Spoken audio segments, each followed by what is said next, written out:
Antony Blinken selaku Menteri Luar Negeri Amerika Serikat dengan tegas telah memperingatkan Perdana Menteri Israel Benjamin Netanyahu dan kabinet perangnya untuk tidak melakukan serangan di Rafah.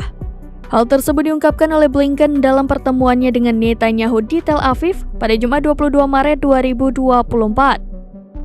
Menurut sebuah laporan Axios, Blinken menekankan pentingnya merancang strategi yang matang untuk periode pasca perang di Gaza. Ia menegaskan apabila Netanyahu tetap melancarkan rencananya, maka nantinya Israel yang akan menghadapi pemberontakan hebat. Ini akan membuat Israel menderita sendiri akibat ulahnya.